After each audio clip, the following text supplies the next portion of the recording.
Welcome to Khan's Crop Academy. Good morning, student.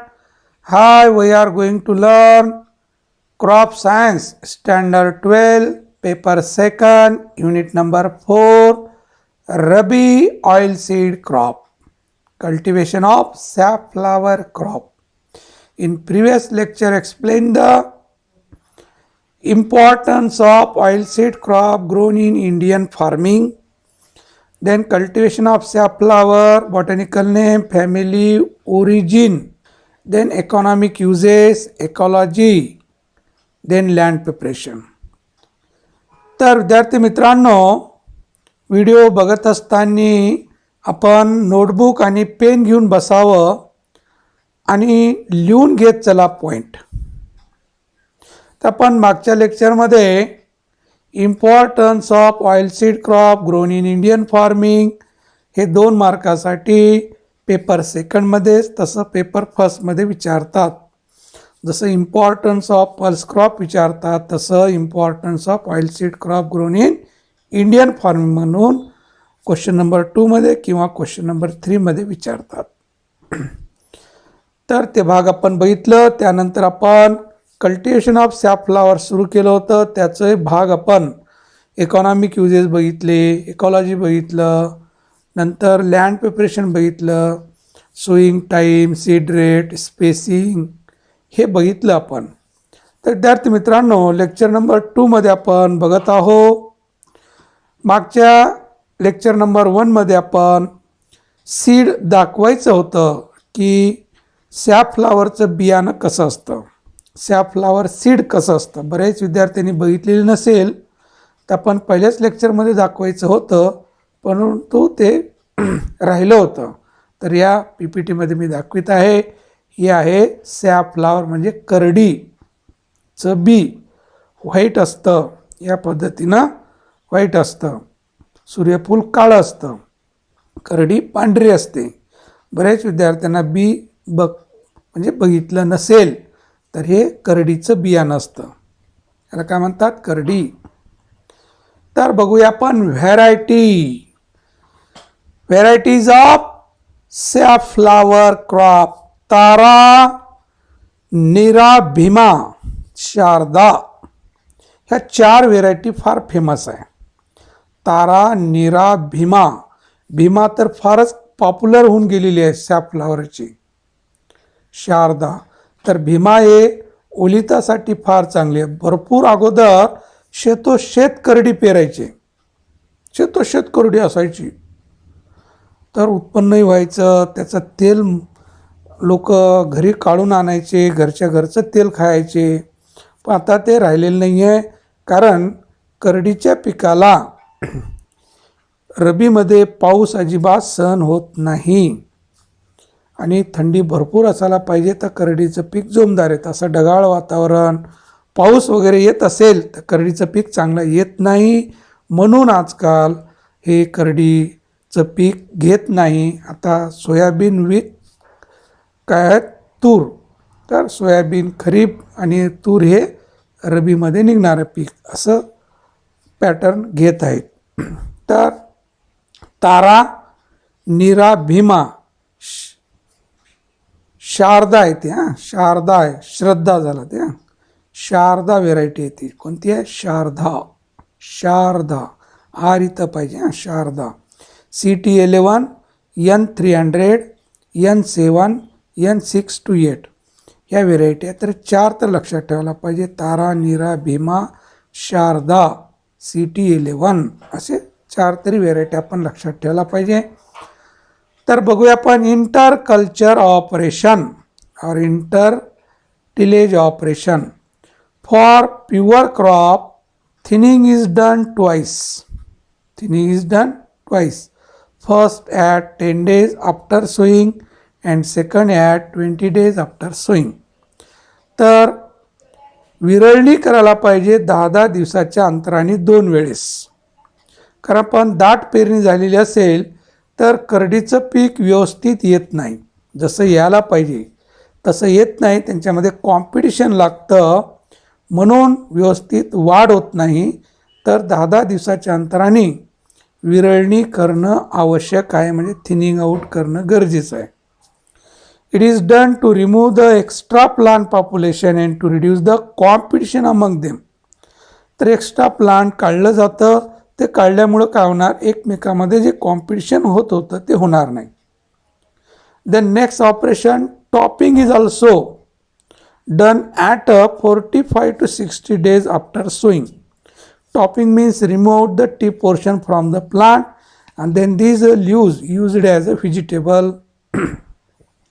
जसं हरभऱ्याची भाजी खुडली जाते, हरभरा खुडलं जातं, तसं करडीलाही खुडलं जातं. इट इन्कॉरेजमेंट ऑफ मोर ब्रँचेस है ना. हे शेंडं खुडल्यामुळं काय होणार, food material downward movement toward the lateral branches. जे वर सरळ वाढ होणार होती, शेंडं कट केल्यामुळं फूड मटेरियल डायव्हर्ट होणार, म्हणजे खाली येणार, आणि जिथं जिथं बड आहे तिथं ते स्प्राउटिंग होणार.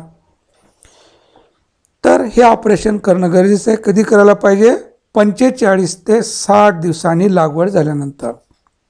It help to increase the number of fruiting branches, flowering and get more yield है ना. काय होणार, फ्रुटिंग ब्रँचेस जास्त येणार, त्या फांद्याला फुलं लागणार आणि उत्पादन वाढणार.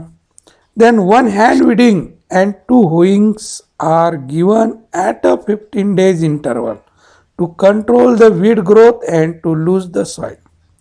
एक खुरपणी करायला पाहिजे, 2 वेळेस कोळपण्या द्यायला पाहिजे 15-15 दिवसाच्या अंतराने. तर तणाचा बंदोबस्त होईल आणि जमीन भुसभुशीत होईल. या पद्धतीनं आंतरमशागतचं कार्य करणं गरजेचं आहे. नेक्स्ट बघूया आपण manures and fertiliser. Apply 5 to 10 tons of FIM per hectare at the time of land preparation. The fertilizer dose requirement is. तर आपण पूर्व मशागत करत असताना 5 ते 10 टन एवढं शेणखत टाकायला पाहिजे, म्हणजेच 10 ते 20 गाड्या शेणखताच्या प्रति हेक्टरी द्यायला पाहिजे. पण आपण रबी सीझनमध्ये देत नाही, कारण करडी हे कसं आहे, रबी सीझन क्रॉप आहे. The fertiliser dose requirement is for rainfed crop 25 kg nitrogen per hectare apply at the time of sowing. For irrigated crop, कोरडवाहू पीक असेल तर 25 किलो नत्र द्यायचं पेरते वेळेसच झालं.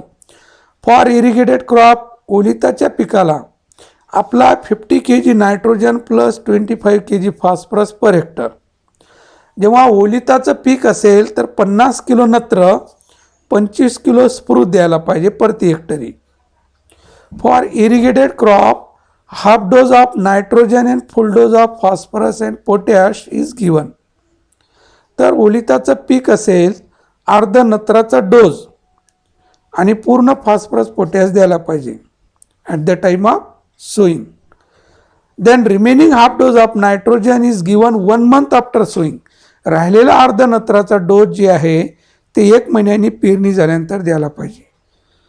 कळालं का बाळांनो. ओलिताच्या करडीला 50 किलो नत्र, 25 किलो स्फुरूत म्हणजे पालाश फॉस्फरस हा रिकमेंडेड डोज आहे. त्यापैकी लागवड करते वेळेस अर्ध नत्राचा डोस पूर्ण फॉस्फरस द्यायला पाहिजे.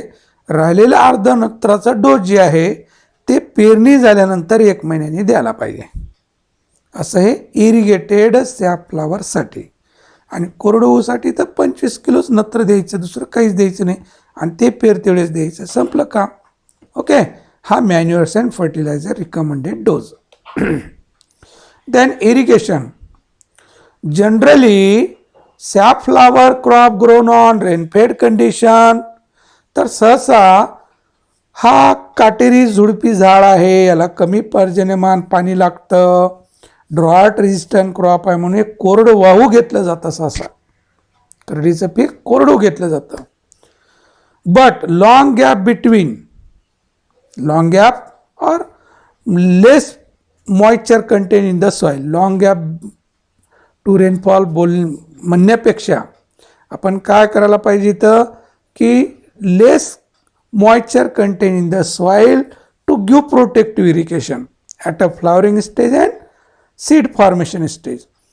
तर फुलं येण्या अवस्थेमध्ये आणि धान्य भरण्याच्या अवस्थेमध्ये जर जमिनीमध्ये ओलावा कमी असेल, अशा वेळेस आपण 1 किंवा 2 पाण्याच्या पाळ्या द्यायला पाहिजे. लक्षात. कारण रब्बीमध्ये पावसाचं काही हे नाही ना, पाऊस येत नाही है ना. तर जे जमिनीमध्ये ओलावा आहे ते ओलावा जर कमी पडत असेल पिकांना, तर अशा वेळेस आपण 1-2 पाण्याच्या पाळ्या द्यायला पाहिजे. For irrigated crop 1 pre sowing irrigation is given for good germination of seed, uniform standing of crop and control the weed also. तर जर ओलिताचं आपल्याला करडीचं पीक घ्यायचं असेल तर अगोदर पाणी द्यायला पाहिजे. त्यामुळं काय होणार, तणसुद्धा निघून जाणार आणि जे जमीनमध्ये जे कडकपणा होतं ते नरम होणार आणि व्यवस्थित बियाणं वापून निघणार आणि युनिफॉर्म स्टँडिंग होणार क्रॉप. या उद्देशाने पेरणी करण्या अगोदर द्यायला पाहिजे. Then after 2 to 3 irrigations are given at a flowering stage and grain filling stage. तर नंतर हे 2-3 पाण्याच्या पाळ्या द्यायला पाहिजे फ्लॉवरिंग स्टेजमध्ये आणि ग्रेन फॉर्मेशन स्टेजमध्ये. तर या पद्धतीनं आपण ओलीत करायला पाहिजे. तर हे इरिगेशन वगैरे करडीला विचारत नाही, पण माहीत असायला पाहिजे. हार्वेस्टिंग विचारतात, हाऊ हार्वेस्टिंग ऑफ सॅफ्लॉवर असं विचारतात. इकॉनॉमिक युजेस विचारतात, हार्वेस्टिंग विचारतात, व्हेरायटीज विचारतात, sowing time, seed rate, spacing, sowing method हे पॉईंट टॅब्युलर इन्फॉर्मेशनमध्ये वगैरे विचारतात. हार्वेस्टिंग हे शॉर्ट नोट्समध्ये विचारतात. तर बघूया आपण हार्वेस्टिंग म्हणजे करडीची काढणी. Harvesting of safflower depend upon their purposes, dye purpose and grain purpose. करडीचं पीक हे 2 उद्देशाने घेतलं जातं, बियासाठी आणि कलर तयार करण्यासाठी. करडीच्या फुलापासनं कलरसुद्धा तयार करतात. कलर तयार करायचं असेल तर धान्य मिळणार नाही, कारण फुलं तोडावं लागतात, धान्य होणार नाही तयार आहे ना. तर कोणत्याही एक पर्पजसाठी घेता येणार, दोन्ही पर्पजसाठी घेता येणार नाही. एकाच वेळ 2 पर्पज होत नसतात आहे ना. बघूया आपण. For grain purpose safflower crop ready for harvesting at 120 to 125 days after sowing. तर बियासाठी करडीची काढणी ही 120 ते 125 दिवसांनी करायला पाहिजे पेरणी झाल्यानंतर. म्हणजे ड्युरेशन किती आहे, 120 ते 125 दिवसाचं आहे करडीचं. 120 ते 125 दिवसामध्ये करडीचं पीक काढायला येतं. लक्षात. तर ड्युरेशन लक्षात ठेवायला पाहिजे. Maturity signs are leaves turn yellowish in colour, leaves turn yellowish in colour. Then bottom leaves dried and fall down, पानं पिवळे होतात, खालचे पानं वाळून जातात. Capsule turn brown in colour, बोंड जे आहे ते ब्राऊन कलरचं होतं. Grain easily removed from the capsule, it also easily seen grain into the capsule. तर काय होतं, कॅप्सूल जे आहे बोंड त्याचं जे आहे ब्राऊन होऊन जातं. अगोदर ग्रीन असतं ते ब्राऊन कलर होऊन जातं आणि धान्य आतमधलं दिसतं आपल्याला कॅप्सूलमधून. मॅच्युअर झाल्यानंतर पांढरं पांढरं असं धान्य दिसतं त्या बोंडामध्ये. तर तेव्हा ग्राह्य धरायचं की करडीचं पीक काढायला आलं. जास्त मॅच्युरिटी झालं तरी काढते वेळेस धान्य गळून जाणार त्या कॅप्सूलमधून, त्या बोंडामधून. म्हणून डिले करू नये आणि जास्त लवकरसुद्धा हार्वेस्टिंग करू नये. एक स्लाइटली ब्राऊन कलर झालं तर अशा वेळेस करायला पाहिजे, कारण नंतर वाढल्यानंतर ते बोंड काय होणार, फुटणार.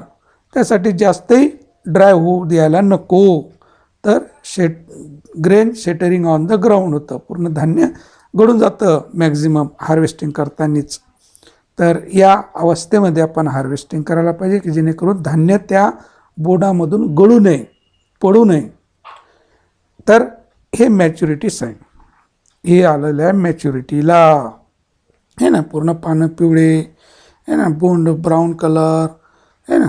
तर जास्तही वाढायला नको. हे जास्त ड्राय का करतात, जे मशीननं काढायचं असेल, पॉवर थ्रेशर मशीन म्हणजे हार्वेस्टर कम थ्रेशर, त्याला फारही चांगलं असतं या पद्धतीनं काढण्यासाठी आहे ना. हे हार्वेस्टर कम थ्रेशरनं डायरेक्ट कटिंग आणि थ्रेशिंग होतं. तर या पद्धतीनं डायरेक्ट झाडं कट होतात. या पद्धतीनं आहे ना, झाडं पूर्ण या मशीन निघालेले आहेत, सॅफ्लावर हार्वेस्टर आहे ना, कसं आहे भारी. तर it is done early in the morning when the dews are present on the plants. जेव्हा माणसाच्या सहाय्याने आपल्याला हार्वेस्टिंग करायचं असेल तर कधी हार्वेस्टिंगला जायला पाहिजे? सकाळच्या वेळेस. का? सकाळी दो बिंदू असतं, त्यामुळं काटे जे आहेत त्याचे स्पाईन जे आहेत ते नरम पडलेले असतात, ते रुतत नाही, आपल्याला त्याचा त्रास होणार नाही. आणि ते सकाळी सकाळी हार्वेस्टिंग करायला पाहिजे. जर मॅन्युअली करायचं असेल तर, लेबरच्या सहाय्याने, मजुराच्या सहाय्याने हे काम करायचं असेल तर मशीननं काही प्रॉब्लेम नाही, कधी केलं तर, आहे ना.